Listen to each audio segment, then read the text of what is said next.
주일 예배를 드리기 전 교회 소식을 먼저 말씀드립니다. 코로나 바이러스 감염증에 따른 예배 안내사항입니다. 우리 교회는 7대 예방 수칙을 준수하는 절차를 통해서 제한적 현장 예배와 기존의 영상 예배를 함께 진행합니다. 좌석은 받으신 표에 지정된 좌석에 앉아주시고 인사는 비접촉으로 하시기 바랍니다. 현장 예배 참석하신 분들은 답답하시더라도 예배 중 마스크는 벗지 마시고 예배 녹화 영상은 오전 11시 교회 홈페이지를 통해서 제공합니다. 수요 예배도 주일 예배와 동일하게 교회 홈페이지를 통해서 계속 제공되고 있으니 참고해 주시고, 잠언 새벽 묵상 월요일부터 금요일까지 홈페이지를 통해서 계속 진행되고 있습니다. 공지 및 협조사항입니다. 2020년 온라인 주일학교 여름 사역 일정이 주보에 나와 있습니다. 오늘 영아부 유치부 여름 성경학교가 진행이 되고 어제까지 유년부 성경학교가 은혜 가운데 마쳤습니다. QR 바코드 출결 관리 안내입니다. 오늘 들어오실 때 핸드폰이나 성경책에 부착하신 것이 있으실 텐데요. 다음 주일부터 전자 출입 명부를 통한 출결 관리를 실시합니다. 스마트웨어럼 첫 화면 하단에 설치되어 있는 QR코드나 바코드를 사용하시거나, 오늘 이제 현장 예배 오신 분들은 저희들이 이렇게 다 출력을 해서 그걸 붙여 드렸습니다. 그거를 이제 체크하시면 이제 자동으로 이제 되고요. 들어오실 때 이제 번호표만 받아서 그렇게 오시면 되겠습니다. 소식 및 교우 동정 안내입니다. 장례가 있습니다. 우리 이찬우 선교사님 부친 장례가 어제 하나님의 부르심을 받으셨습니다. 장례식장은 이대 목동병원 특사무실이고 발인은 20일 내일 월요일 오전 7시 30분에 발인이 있습니다. 교직원 동정입니다. 여름수양 전준표 목사 7월 20일부터 25일까지 여름수양 기간을 가집니다. 정교인 천독 성경읽기 마라톤 532번째 김옥희 1 권사님, 533번째 우리 최원희 성도님, 534번째 우리 강현숙 성도님 참여해 주셨습니다. 감사드립니다. 시간 다 함께 자리에서 일어나셔서 묵도하심으로 주일 예배를 하나님께 드리시겠습니다.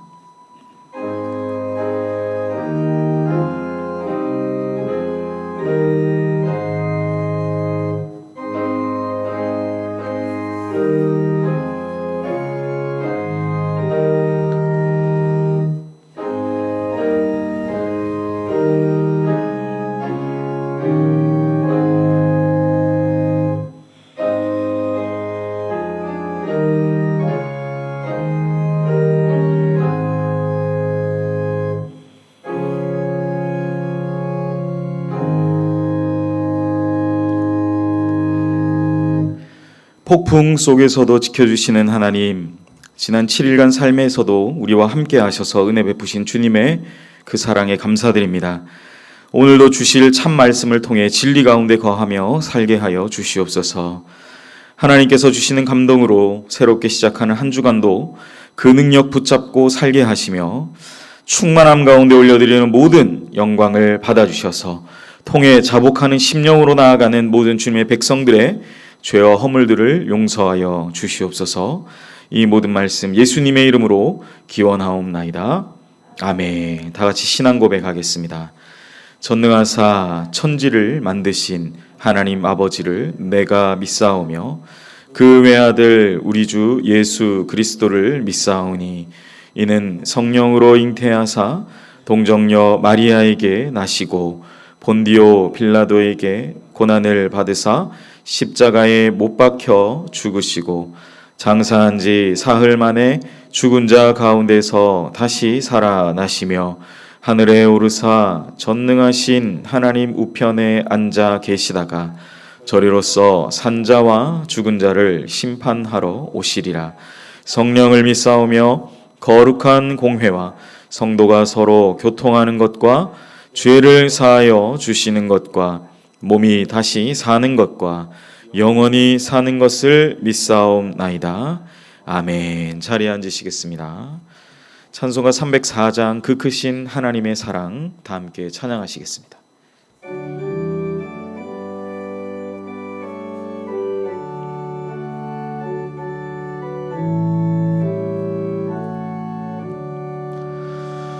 그 크신 하나님의 사랑 말로 다 영용 못하네. 저 높고 높은 별을 넘어 이 낮고 낮은 땅 위에 죄범한 영혼 구하려 그 아들 보내사 화목제물 삼으시고 죄 용서하셨네. 하나님 그 사랑을 측량 다 못하네. 영원히 변치 않는 사랑 성도여 찬양하세.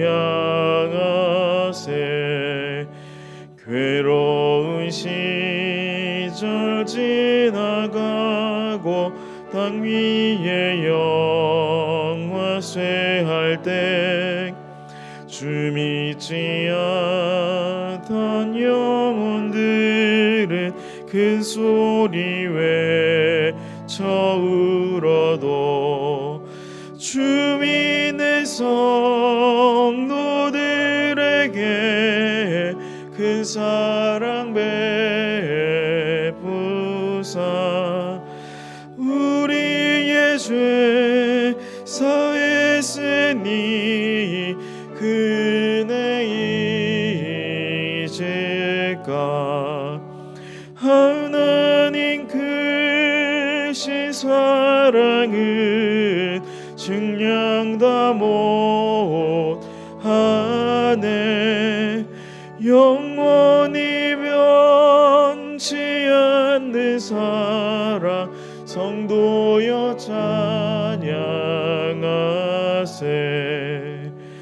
하늘을 두루마리 삼고 바다를 먹물 삼아도 한없는 하나님의 사랑 다 기록할 수 없겠네.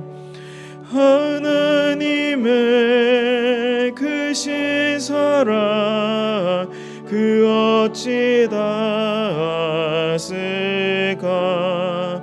저 하늘 높이 쌓아도 채우지 못하리. 하나님 크신 사랑은 측량 다 못하네. 영원히 변치 않는 사랑 성도여 찬양하세.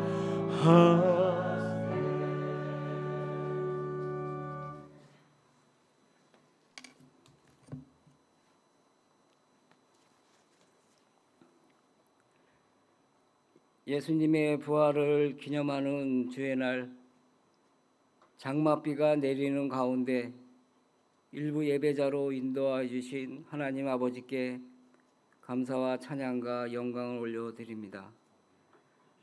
신령과 진정으로 드리는 우리 예배가 하나님께는 영광이요 우리들에게는 은혜가 충만한 시간 되게 하여 주시옵소서. 코로나19 대유행으로 말미암아 온 세상이 어려움과 불안과 공포에 있는 가운데 저희들을 눈동자와 같이 지켜주시고 보호하여 주신 하나님 아버지께 감사를 드립니다. 하나님, 우리는 연약합니다. 주의 뜻을 이루며 살기엔 부족합니다. 우린 또 넘어집니다. 우린 또 실수합니다.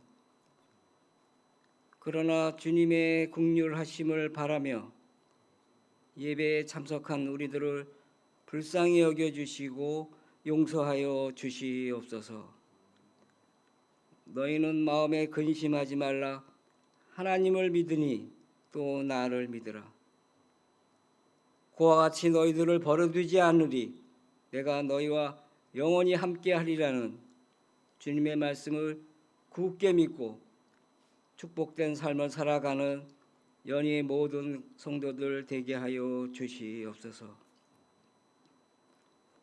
하나님, 우리나라를 위하여 기도드립니다. 물질 만능주의와 권력 만능주의, 성적 타락과 악행들이 끊임없이 벌어지고 있습니다. 우리나라를 불쌍히 여겨 주시옵소서. 하나님이 주신 양심이 살아있는 나라, 하나님을 두려워하는 나라 되게 하여 주시옵소서. 하나님, 연희교회를 위하여 기도드립니다.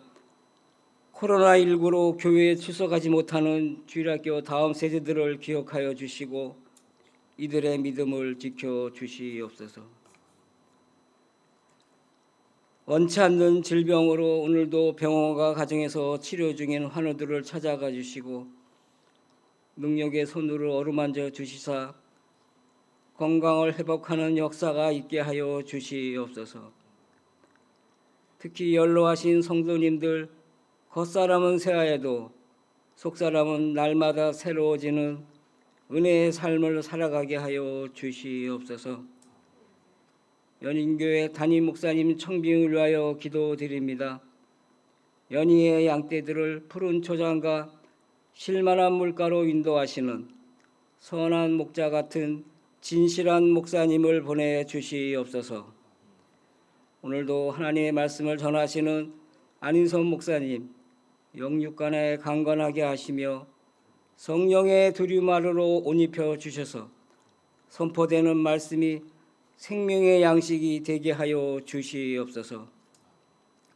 이 모든 간구를 우리 주 예수 그리스도의 이름으로 기도드리옵나이다. 아멘.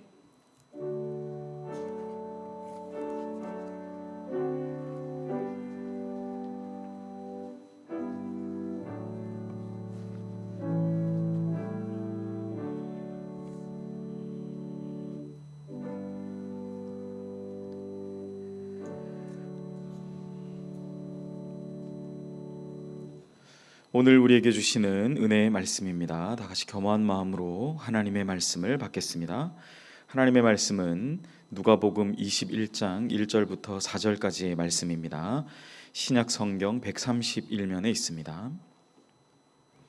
누가복음 21장 1절부터 4절까지의 말씀, 제가 대신하여 봉독하겠습니다. 예수께서 눈을 들어 부자들이 헌금함에 헌금 넣는 것을 보시고 또 어떤 가난한 과부가 두 렙돈 넣는 것을 보시고 이르시되 내가 참으로 너희에게 말하노니 이 가난한 과부가 다른 모든 사람보다 많이 넣었도다. 저들은 그 풍족한 중에서 헌금을 넣었거니와 이 과부는 그 가난한 중에서 자기가 가지고 있는 생활비 전부를 넣었느니라 하시니라. 아멘. 안인선 목사님 나오셔서 예수님이 보시는 것이라는 제목으로 은혜의 말씀 전해 주시겠습니다.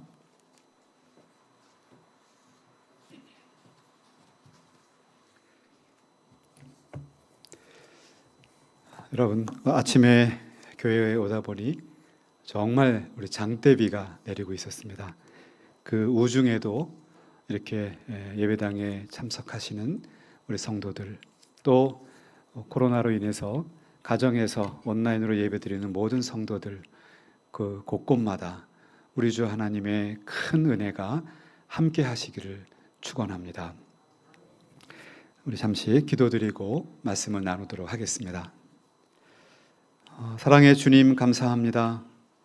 이 아침에 이 우중에 저희를 모아주시고 또 온라인 앞에 서게 하시며 우리가 하나님께 진정으로 드리는 이 예배를 통해서 하나님을 만나고 하나님의 말씀을 담기를 원합니다. 저희가 빈손으로 오지 않고 우리가 가진 모든 것이 주로부터 왔지만 그 중에 소중한 것들을 주께 예물로 드립니다. 온라인으로 드립니다. 하나님, 이 물질이 주님의 나라와 교회를 위해 사용될 때 30배, 60배, 100배의 결실을 허락해 주옵소서. 주일 헌금으로 또 이런저런 목적 헌금으로 10의 1조로 드린 손길들 축복하시고 더 많은 감사의 제목이 넘치는 은혜를 허락해 주옵소서. 말씀을 증거합니다. 성령께서 말씀과 더불어 역사하셔서 우리 성도들의 마음속에 찾아가 주시고 말씀을 증거하는 사람은 도구로만 사용하여 주시고 십자가의 은혜만이 나타나도록 인도해 주시옵소서. 예수님의 이름으로 기도하옵나이다. 아멘.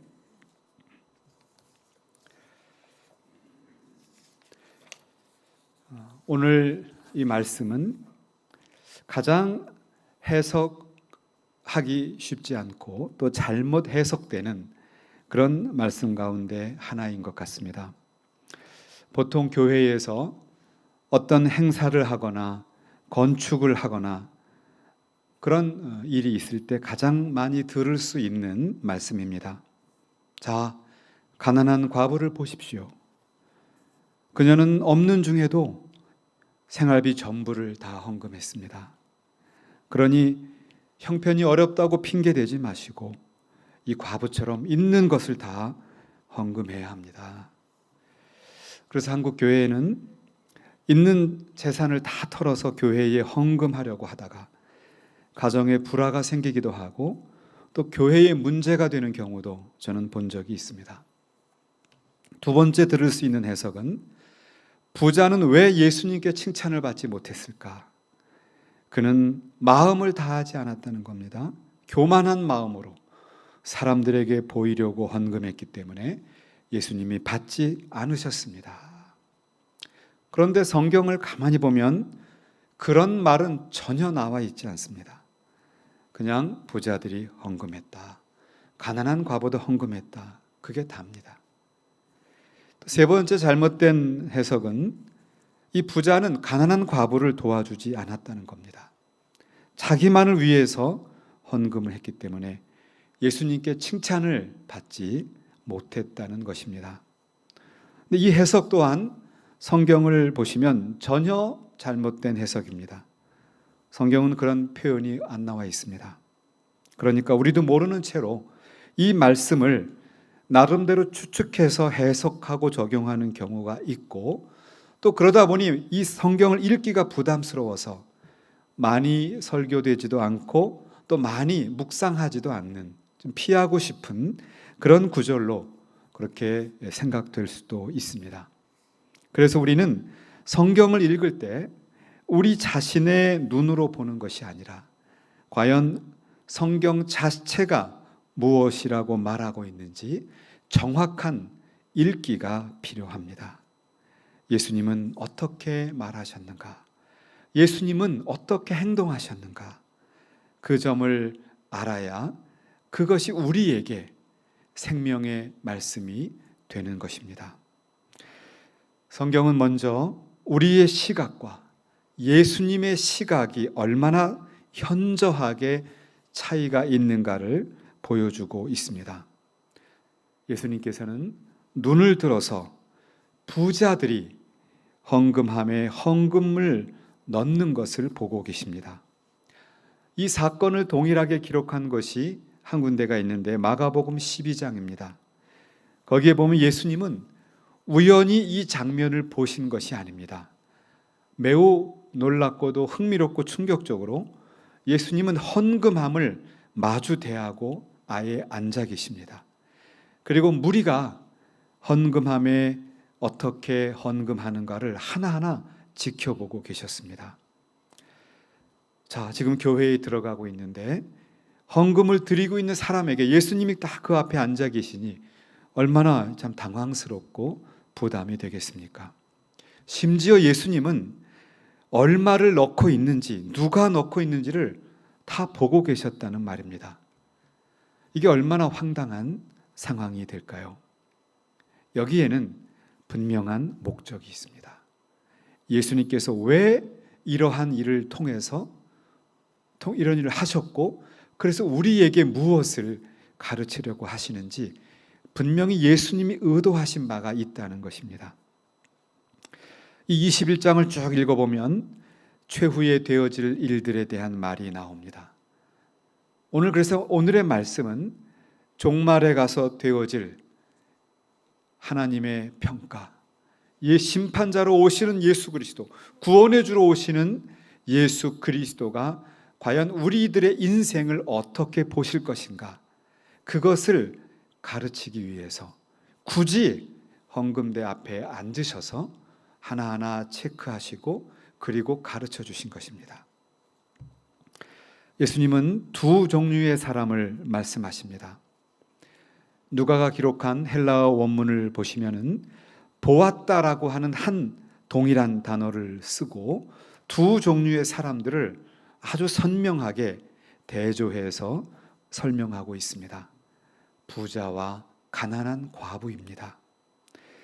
누가복음에는 나타나지 않지만 마가복음 12장 동일한 구절이 나오는 그곳에 보면 여러 부자는 많이 넣었다, 이렇게 구체적으로 설명하고 있습니다. 여러분, 아무리 돈이 많은 부자라 하더라도 헌금을 많이 한다는 것은 절대로 쉬운 일이 아닙니다. 부자는 부자대로 자신의 재산을 관리하고 인맥을 관리하고 운영하려면 얼마나 한 푼 한 푼이 소중한지 모릅니다. 제가 만나보는 넉넉한 분들은 사치스러운 분보다는 오히려 검소한 그런 분들이 많았습니다. 그러니 이 부자가 과연 잘못한 것이 무엇인가 이렇게 생각을 하게 됩니다. 가지고 있는 것 중에 많이 했다면 분명 그것은 귀한 일이고 칭찬받아 마땅한 일입니다. 그런데 바로 등장하는 이 과부는 불과 2렙돈밖에 드리지 못했습니다. 이 렙돈의 의미를 찾아보면 1시간 급여, 요즘 이제 그런 말 많이 나오죠. 최저시급 이런 말 나오는데 1시간 그 시급의 4분의 1에 해당되는 돈입니다. 그 당시로. 오늘날 2020년으로 환산하면 제가 자료를 한번 찾아보니까 2020년 최저시급이 8,590원이라고 제가 본 자료에 나와 있더라고요. 그러니 거기에 4분의 1이니까 약 2,100원 정도 해당이 됩니다. 오늘날로 따지면.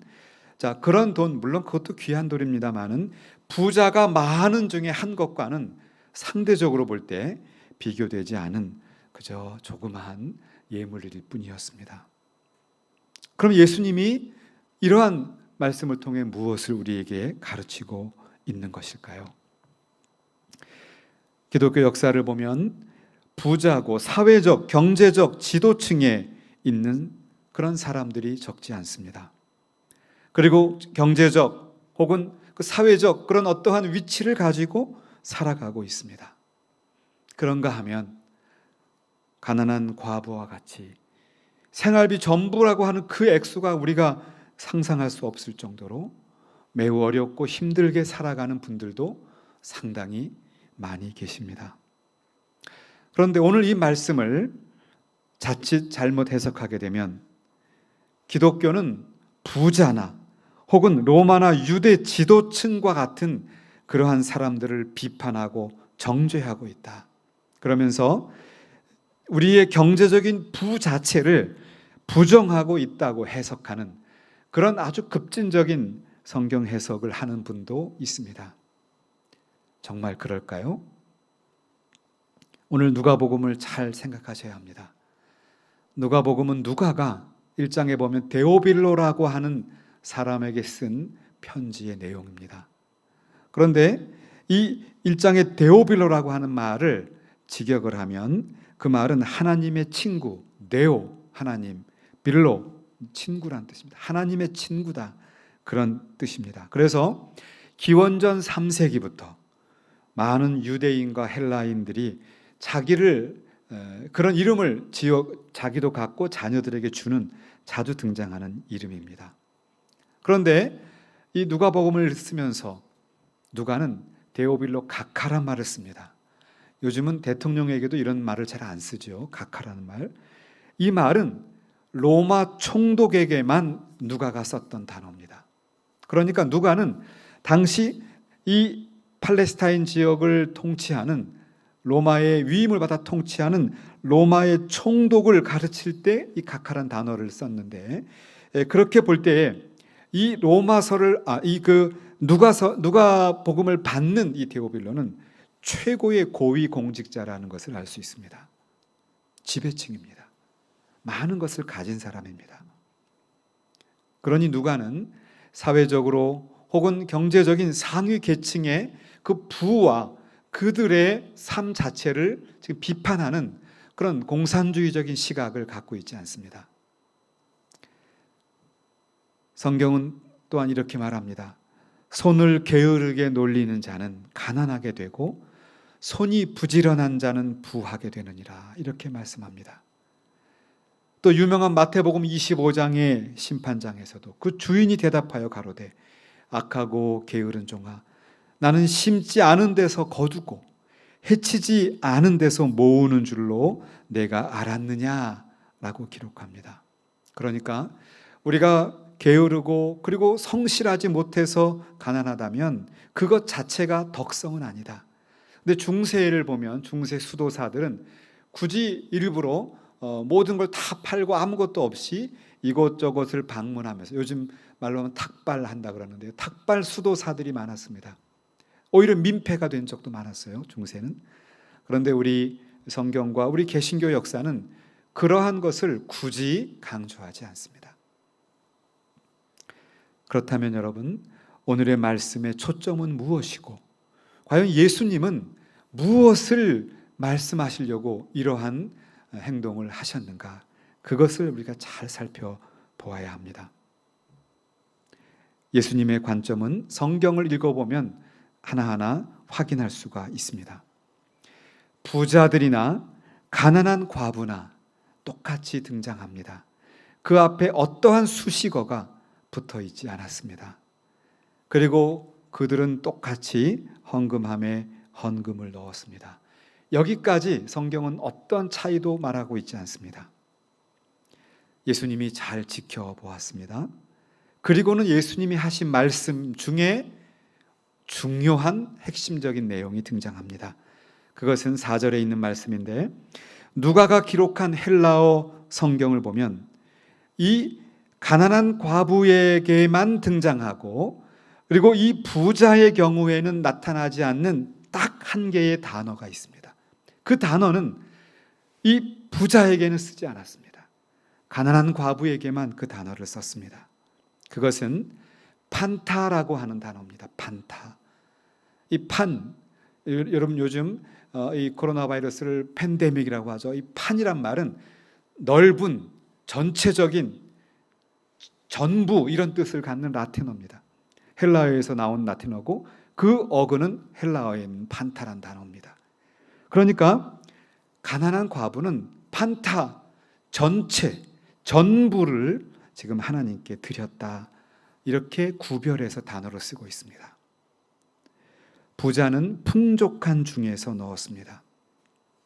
우리가 객관적으로 보면 분명히 그 풍족한 중에 많이 넣었으니 얼마나 많이 하나님께 헌신했겠습니까? 그런데 가난한 과부는 자기가 가지고 있는 생활비의 판타 전체를 하나님께 헌신했다라고 말합니다. 예수님이 정말 기뻐 받으시고 높이 평가하는 기준을 우리가 볼 수 있습니다. 오늘 설교의 핵심 부분에 해당됩니다.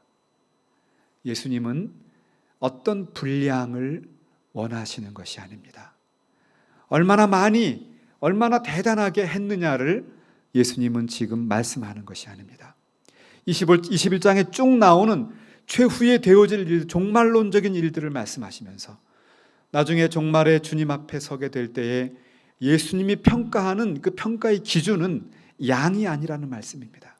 그것은 우리 삶의 전체라는 것입니다. 우리 삶의 전부를 과연 하나님을 향하고 있게 그렇게 살아가는가, 그것을 하나님이 보신다는 것입니다. 부유한 사회 지도층이든 가난한 어려운 과부이든 정말 예수님이 평가하시고 중요하게 보시는 것은 내가 있는 그 삶이 어떤 곳이든지 내가 있는 곳에서 나의 인격과 내 시간과 내 삶을 전적으로 하나님께 드립니다. 그런 마음으로 살아가는 자들, 그들을 하나님은 찾고 계시고 그들에게 주목하사 하나님 나라의 그 놀라운 은혜들을 부어주신다는 것을 말하고 계십니다. 오늘 말씀을 보시면 우리에게는 두 성경이 떠오릅니다. 하나는 열왕기상 17장이고 또 하나는 사도행전 5장입니다. 마지막 곡식이 통에 들어 있습니다. 그리고 기름이 마지막 한 통이 남아 있습니다. 이제 이것을 먹고 나면 아들과 함께 죽을 수밖에 없다. 이렇게 죽을 날을 기다리던 사렙다 과부라고 하는 인물이 있었습니다. 그런데 그 자기가 가진 모든 것을 주의 나라를 위해서 헌신했을 때 그는 엘리야를 통해서 놀라운 축복을 받게 됩니다. 그러나 사도행전 5장을 보면 아나니아와 삽비라라고 하는 인물이 등장합니다. 그들 또한 오순절에 놀라운 성령의 은혜를 경험했고 이제 자기가 가지고 있는 것을 땅을 팔아서 하나님께 드렸습니다. 그런데 막상 드리려고 하다 보니 마음에 상당히 아까운 마음이 들었던 모양입니다. 그래서 그들은 그걸 다 드리지 않고 일부를 남기고 다 드렸다고 속였습니다. 하나님은 그것을 원하신 것이 아니었어요. 그런데 그는 다 그렇게 하겠다고 하고는 성령을 속였다. 성경을 보면 성령을 속였다는 단어를 씁니다. 그리고는 불행한 결말을 맞게 되었습니다. 무엇이 잘못입니까? 사렙다 과부의 그 얼마 남지 않은 곡식과 기름, 땅을 팔아서 그 중에 절반, 엄청나게 많은 분량입니다. 하나님은 무엇을 원하시는가를 가르치고 있는 것입니다. 저와 우리의 인생의 삶에서 과연 우리는 우리의 모든 것을 하나님이 주신 은혜로 알고 살아가고 있는가? 그 점을 예수님은 체크하고 계신 것입니다. 그래서 전부를 드렸다는 이 가난한 과부의 신앙에 대해서 우리는 크게 두 가지로 생각해 보기를 원합니다. 첫 번째는 예수님께 전부를 드렸다는 것은 그가 가진 모든 것이 하나님이 주신 은혜라고 하는 오직 은총, 내가 가진 모든 것이 하나님께로부터 왔다라고 하는 그러한 신앙을 가졌을 때 가능한 행위입니다. 그것을 예수님은 귀하게 보신다는 것입니다. 국립국어원에 표준 국어 대사전이 있습니다. 그 표준 국어 대사전을 보면 세옹지마라고 하는 단어를 이렇게 설명하고 있습니다. 인생의 길흉화복은 변화가 많아서 예측하기 어렵다는 말이다. 이렇게 말합니다. 이것이 세옹지마입니다. 옛날에 세옹이라고 하는 노인이 계셨습니다. 그 세옹이라는 분이 기르던 말이 있었는데 그 말이 어느 날 안 보입니다. 오랑캐 땅으로 달아났습니다. 노인은 너무나 낙심했습니다. 그 말만을 믿고 살고 있었는데 그런데 그 달아났던 말이 어느 날 보니까 아주 훌륭하고 멋있는 말 한 피를 데리고 왔어요. 결혼을 해서 온 거죠. 들에 나가서 그 말 한 피를 끌고 왔습니다. 덕분에 말 한 마리가 더 생겼습니다. 와, 좋다.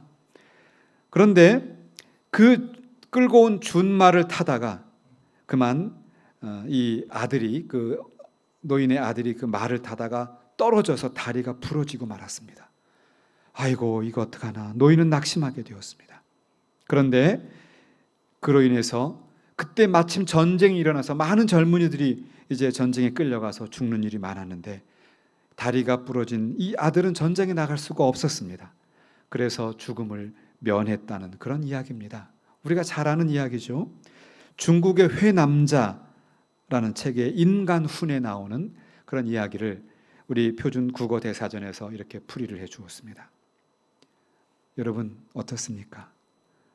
인생이 마음대로 되시던가요? 신앙생활이 그렇게 넉넉하시던가요? 우리가 신앙생활을 하고 인생을 살아가다 보면 정말 새옹지마 그렇게 죽을 것 같았는데 오히려 그것이 전화위복의 기회가 되기도 하고, 이제 모든 것을 다 얻은 것 같았는데 그것 때문에 뜻하지 않은 위기가 찾아오는, 정말 한치 앞을 예측할 수 없는 것이 우리들의 인생인 것 같습니다. 너무나 자주 우리는 별로 대단하지도 않은 일에 마음이 흔들리는 것을 보게 됩니다. 세상 일이 잘 되면 다 얻은 것 같고 금방 교만해지고 이제 더 이상 하나님께 의지할 필요가 없다, 이런 마음이 우리 속 안에 찾아오기도 합니다. 그러다가 조금이라도 고난이 찾아오게 되면, 질병과 어려움이 찾아오게 되면 금방 불평하고 원망하고 낙심해서 쓰러지는 우리네 인생들의 모습을 우리는 보게 됩니다. 그것이 우리들의 정직한 모습인 것 같습니다. 하나님 앞에서 내가 절반을 했고 하나님이 절반을 하셨다, 이렇게 생각할 수가 있습니다. 하나님, 내가 이 정도 살아왔을 때 하나님의 은혜 인정하겠습니다. 오케이, 인정합니다. 그러나 적어도 이 정도까지는 제가 하지 않았습니까? 하나님은 거기에 요만큼을 더 하신 거죠. 이렇게 생각하는 것을 신학적으로는 신인협동설이라고 말합니다. 정말 그렇습니까? 하나님의 정의대로 하자면 우리는 구원의 가능성, 은혜를 받을 가능성이 없는 그러한 불쌍한, 그리고 정말 부족한 존재들일 뿐입니다. 그런데 하나님께서 전적으로 우리에게 은혜를 부어주셨습니다. 아까 우리가 불렀던 찬양의 가사처럼 하늘을 두루마리 삼고 그리고 바다를 먹물 삼아서 하나님이 주신 은혜를 적어 보아도 우리는 다 적을 수 없을 정도로 하나님의 많은 은혜를 받은 사람들인 것입니다. 그래서 우리는 어떤 일이 있든지 간에 우리의 모든 삶 속에서 좋은 일을 만나면 감사하고 고통스러운 일을 만나게 되면 인내하고 기도하면서 겸손한 마음으로 열심으로 주님과 더불어 동행하며 살아가는 것, 그것이 그리스도인들의 삶입니다. 욥이 고백하는 것처럼 주신 분도 여호와시요 가지고 가시는 분도 여호와입니다. 나의 나 된 것은 오직 주님의 은혜입니다. 이렇게 고백하는 사람들, 예수님은 그러한 믿음을 찾고 계셨던 것입니다. 예수님이 바라보시는 관점은 우리 한국 교회가 얼만큼을 가지고 있었는가가 아니었습니다.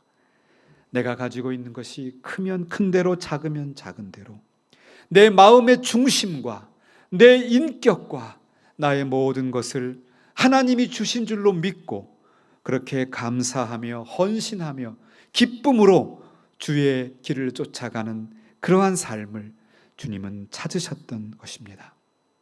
그래서 종교개혁자 존 칼빈도 그 한치 앞을 예측할 수 없는 그 불확실한 16세기 그 시대에 이렇게 고백했습니다. 주님께서 그 가난한 과부를 칭찬하신 것은 그가 자기가 가진 모든 것이 하나님의 것이라고 하는 것을 증거하고자 했기 때문이다, 이렇게 말했습니다. 그렇습니다. 사랑하는 성도 여러분, 여러분이 가진 그 모든 것, 제가 가진 그 모든 것 하나님이 주신 줄로 믿습니다. 그것을 증거하는 삶, 그것을 감사하고 찬양하며 하나님을 기쁘시게 하고 또 공동체를 행복하게 만드는 그 삶, 그것을 하나님은 찾고 계셨습니다. 두 번째로는 이 가진 전부를 드리는 가난한 과부를 통해서 예수님이 칭찬하신 것은 우리의 모든 삶의 영역이 그리스도의 주권 아래에 있다는 말씀입니다. 우리가 살아가는 모든 영역이 그리스도의 주권, 통치 안에 있는 것입니다. 그러한 고백을 주님은 찾으셨습니다. 주일날 교회에서 만나보면 참 훌륭한 성도들이 많이 계십니다. 그런데 가정에서, 직장에 가면 세상 사람과 구별되지 않는 경우가 있습니다. 그것은 하나님께 전부를 드린 것이 아닐 것입니다.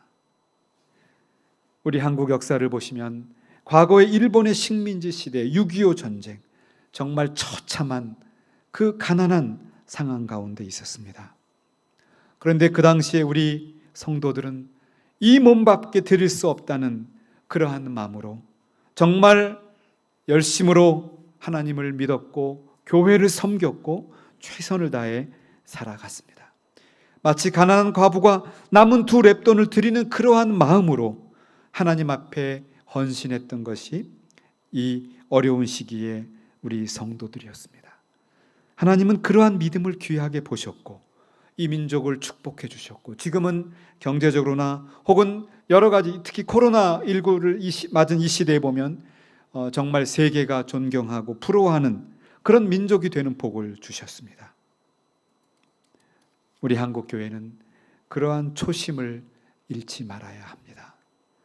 우리가 살아온 것, 이렇게 이 민족이 성장할 수 있었던 것, 우리 가정이, 그리고 우리 한국교회가 이 정도 유지될 수 있었던 것, 모두가 하나님이 통치하신 그 결과라고 고백하는 것입니다. 하나님이 하셨습니다. 하나님께서 이루셨습니다. 저는 거기에 도구로만 사용되었고 우리는 거기에 즐거이 기쁨으로 헌신했을 뿐입니다. 이러한 믿음으로 살아가는 그 자세를 잃지 마시기를 간절히 바랍니다. 이제 말씀을 정리하겠습니다. 저는 작년 여름에 비지팅 스칼라로 미국 미시간주를 방문해서 여름을 보낸 적이 있습니다. 그때 흐라프스캅 역사 유물 센터라고 하는 곳을 방문한 적이 있습니다. 그곳에는 1847년에 신앙의 박해와 가난을 피해서 네덜란드 로테르담에서 출발해서 미국에 정착해 가는 그러한 사람들의 이야기를, 그 교회 되게 특이했습니다. 그냥 보통 박물관이 아니라 교회였어요. 일반적인 교회인데 교회의 1층을 그런 역사 유물, 그런 헤리티지를, 역사적 유물을 소개하는 그런 박물관으로 만든 곳을 제가 방문하게 되었습니다. 1620년대에 처음에 미국의 영국에서 건너간 청교도가 아니라 1800년입니다. 1847년에, 그러니까 약 220여 년 후에 이제 유럽 사람들이 미국 건너간 이야기를 그 교회 1층에 전시관을 만들고 전시를 하고 있었습니다. 그때 배에서 먹었던 형편없는 음식들, 초라한 물품들을 전시하고 있었습니다. 그 척박한 황문지에 정착해서 정말 앞을 알 수 없고 생전 처음 만나보는 그 맹수들 앞에 두려움이 있었지만 그들은 그곳에 모여서 바로 교회를 세우고 그리고 자녀들을 교육할 학교를 세우면서 열심을 다해 살아갔습니다. 그때 제 눈에 들어왔던 성경 구절이 있었는데 그 성경 구절을 전시회 중심에 놓고 있었습니다. 한 사람이면 배하겠거니와 2 사람이면 맞설 수 있나니 세 겹줄은 끊어지지 아니하느니라. 이 전도서 4장 12절의 말씀을 그 전시관 안에, 교회 안에 딱 게시해 놓았습니다. 미국에 도착해서 미국을 개척하는 그 과정 중에 얼마나 어려움이 많았겠습니까? 많은 사람들이 질병에 죽고 맹수에 의해서 죽었다고 그렇게 말합니다. 그런데도 그들은 서로 모여서 서로 사랑으로 하나의 공동체를 이루어서 그 척박한 시간을 보낼 수가 있었습니다. 교회에서 예배하고 그들이 세운 그러한 학교에서 자녀들을 양육해서 믿음의 사람으로 키워내었습니다. 그리고 그 전시장의 한 중심에 이러한 말씀이 놓여 있었습니다. 여호와를 경외하는 것이 지식의 근본이거늘 미련한 자는 지혜와 훈계를 멸시하느니라. 잠언 1장 7절의 말씀. 여러분 잠언 필사하고 계시죠? 잠언의 말씀이었습니다. 여호와를 경외하는 것이 지식의 근본이다.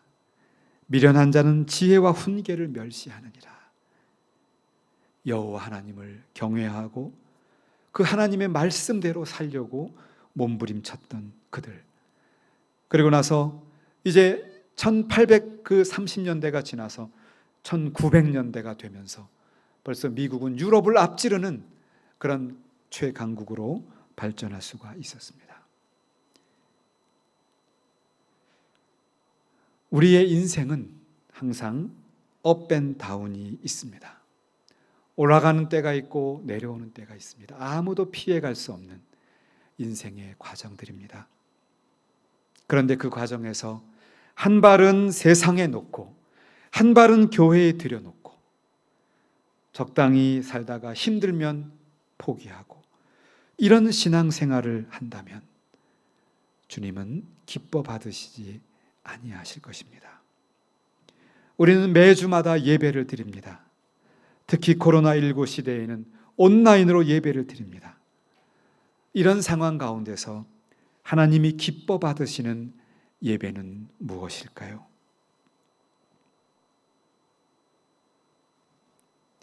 우리의 마음을 다하는 예배. 사렙다의 과부처럼 또 오늘 등장하는 가난한 과부처럼 하나님, 내 인생 가운데 내가 가진 것은 이것입니다. 그 양이 적건 많건 간에 내 인생 가운데 그 모든 것이 주께로부터 왔음을 나는 고백합니다. 이제 내 인생을 하나님의 나라와 그의 의를 위하여 기꺼이 드리기를 원합니다. 이러한 믿음으로 하나님 앞에 나오는 사람들, 주일뿐만이 아니라 월요일부터 토요일까지도 남이 보는 데뿐만이 아니라 남이 보지 않는 곳에서도 하나님을 항상 기억하고 하나님과 교제하고 하나님과 더불어 살아가는 그 멋있는 그리스도인의 삶, 그렇게 살아가는 정말 신실한 하나님의 자녀들을 하나님은 찾고 계셨습니다. 여러분은 어떠한 성도가 되기를 원하십니까? 바라기는 남이 보나 안 보나, 괴로우나 즐거우나, 일이 잘 되나 고통스러운 자리에 있건 간에 모든 것을 하나님께 맡기고 하나님이 주신 줄로 믿고, 그리고는 한 걸음 한 걸음, 그리고 비록 작더라도 그 내가 가진 그 모든 것을 하나님께 기쁜 마음으로 감사하고 찬양하면서 입에서는 불평과 불만과 짜증 어린 언어가 아니라 그저 감사와 감격에 겨운 언어가 우리 입 밖에 나오면서 다른 사람들을 오히려 격려하고 다른 분들을 오히려 더 기쁘게 하는 그런 멋있는 성도가 되어 보시지 않으겠습니까? 주님은 그런 성도들을 굳이 찾기 위해서 성전 앞에 앉아 계셨습니다. 그런 주님이 기뻐하시는 그런 성도들이 다 되시기를 우리 주 예수의 이름으로 축원합니다. 기도하시겠습니다. 하나님, 이 비가 쏟아지는 아침에 하나님께 나왔습니다. 우리는 가난한 과부의 마음으로 하나님께 나왔습니다. 사렙다 과부의 마음으로 하나님께 나왔습니다. 그리고 그러한 마음으로 온라인으로 예배를 드립니다. 이 몸밖에 드릴 게 없어 이 몸 드립니다. 그런 마음으로 왔습니다. 하늘을 두루마리 삼고 바다를 먹물로 삼아서 적어보아도 다 적을 수 없는 하나님의 은혜, 우리의 모든 것이 하나님께로부터 왔다는 그러한 감사한 마음으로 주께 나왔습니다. 주님은 이러한 믿음을 가진 분들을 찾으셨습니다. 이제는 그러한 마음을 품고 우리가 과거에는 한 발은 세상에 한 발은 교회에 놓고 그렇게 기회주의적으로 살았다면 그러한 과거의 모습을 끊어버리고 이제는 온전히 하나님의 은혜 안에 거하고 하나님께 감사의 찬미를 드리는 정말 아름답고 멋있는 성도로 살아가겠다고 다짐합니다. 그런 다짐하는 우리 모두에게 주의 성령께서 더 큰 힘과 능력을 더하여 주시옵소서. 지금은 우리 주 예수 그리스도의 은혜와 하나님 아버지의 크신 사랑과 성령님의 감동, 감화, 교통, 인도하심이 모든 것이 주께로부터 왔고, 그래서 우리의 모든 삶의 영역에서 주님이 주인이시라고 고백하고 그대로 살아가기로 다짐하는 모든 성도들의 머리 위에 이제로부터 영원토록 함께 있을지어다. 아멘.